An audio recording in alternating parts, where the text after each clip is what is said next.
no idea what I'm doing, guys. I have absolutely no idea what I'm doing. This could go very bad. First oil change, commencing. I think we need a smaller one, maybe. A 17? Definitely need a smaller. This is 17. Ow, mother. Watch your profanity. Well, we got it. Let's see if we can aim this right. God, I'm so scared. This is gonna be so much oil. Oh God, here we go. Oh, that was nice. That wasn't that bad at all. Let's go. Here's hoping this pan is big enough for the oil though. That's problem number 2. If not, I'm not quite sure what I'm gonna do. It's super easy. Wait till we have to do mine. I'm super low car, can't even get it up. We'll see what happens. I have successfully done my first oil change.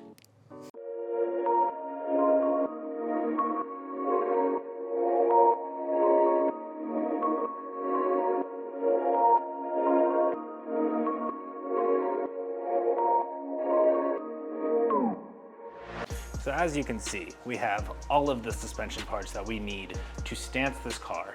We have the rear upper control arms, we have slotted top hats for the front suspension, we have front lower control arms, we also have some 12 mil spacers to fill in gaps if we need to. We have extended tie rods from Racer X right here so we can fix the toe on the front. We also have extended rear toe arms from Racer X right here so we can fix the toe in the rear.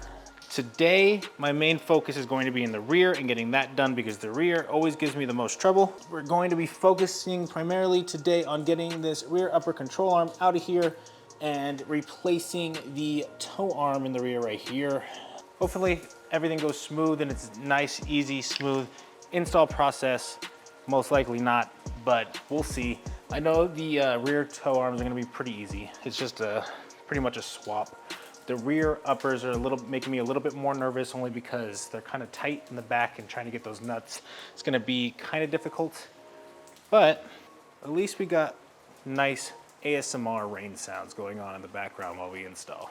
Yeah, anyways, without further ado, let's get into the rear upper control arms, get those situated, get those installed, and then becomes the fun part of lowering and lifting the car to get the camera exactly where we want to get it. Just go ahead and pull this out right here. It doesn't want to focus, if I can get it to focus in a second, right here.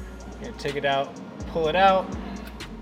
You are then going to take a 17-inch socket and release this nut to get the toe arm off of the knuckle here. So what you want to do is take this nut, put it on backwards so it's on the flat end like this.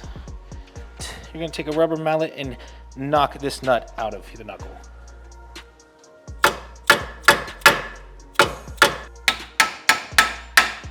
The rubber mallet was not working, so I had to lightly tap an actual hammer on there. Just be careful not to strip the nut or the bolt on there, but it is off now, so we're gonna take this off. So we're going to move on to the rear over here. It's a little bit of a tight squeeze, but you can still fit your impact back here. Gonna go ahead and take off this nut and bolt. This is the OEM washer, and it would be how you would adjust your toe from factory. Doesn't give you quite a lot of adjustment, so that's why we're switching out these toe arms.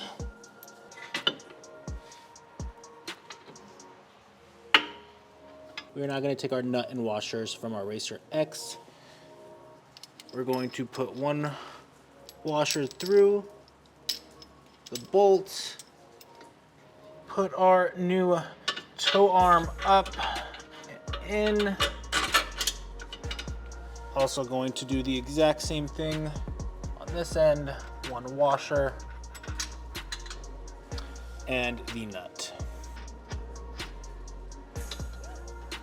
When installing the new toe arms, make sure your linkage is not crooked like this. Linkage to be straight as possible before tightening it down. All right, so the new included nut and bolt is going to be a 22 millimeter socket. All right, now we got the nut and bolt put into the toe arm, attached to the knuckle. So now we're going to torque this down. The top nut is going to be 38 foot-pounds, and the bottom nut is going to be 52 foot-pounds.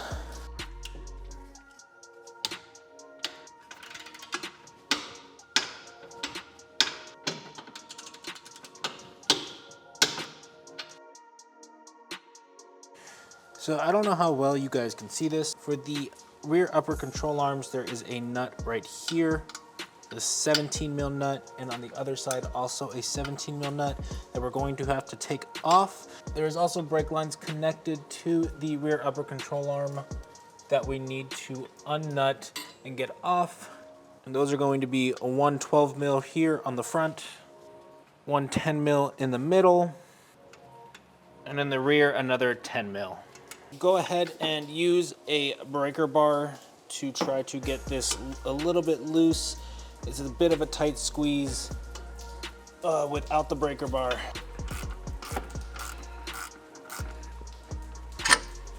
Go ahead and pop this off, break it free from the knuckle. So there's no real easy way of showing this, but essentially this is the back of the rear upper control arm. Both of these nuts and bolt is a 17 mil. The easiest way, it's a very, very tight squeeze.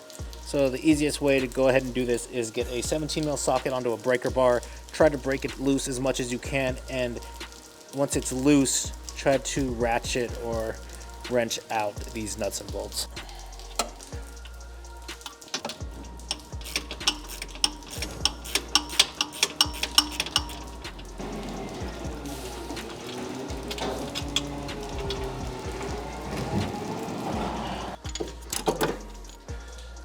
These were in no way any fun or easy to take out. Not too bad, but definitely a tight squeeze.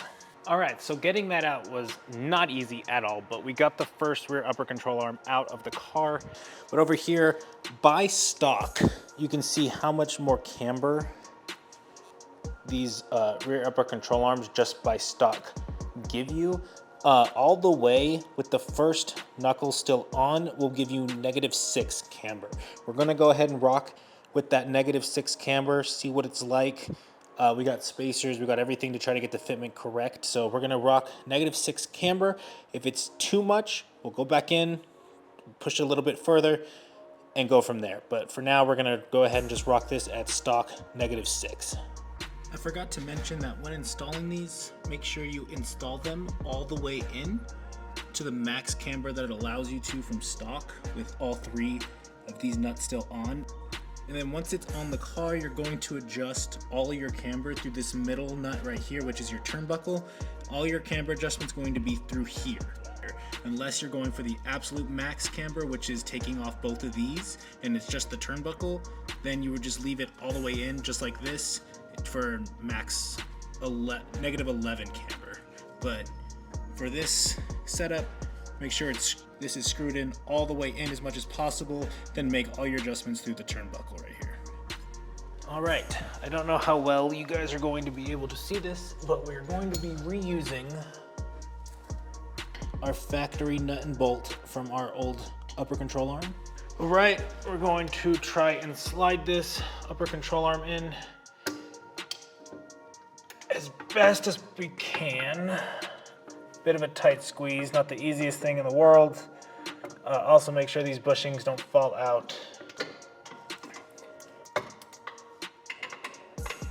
Can be a bit tricky.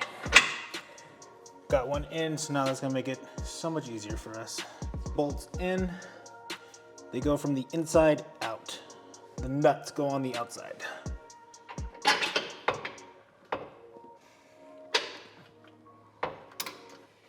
Take your nut, get it screwed in just tight enough to where you can get a wrench and sock it in there.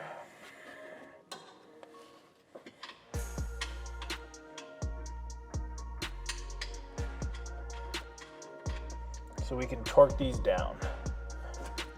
Essentially, there's no real easy way to show you this, but we need to get the control arm back into the knuckle of the car.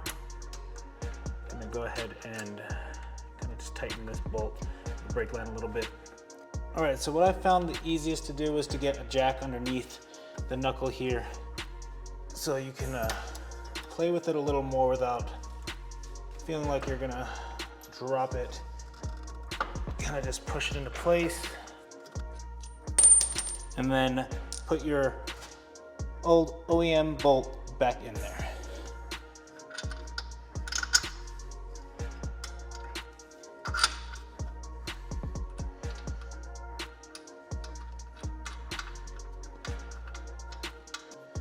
Go ahead and tighten this back up.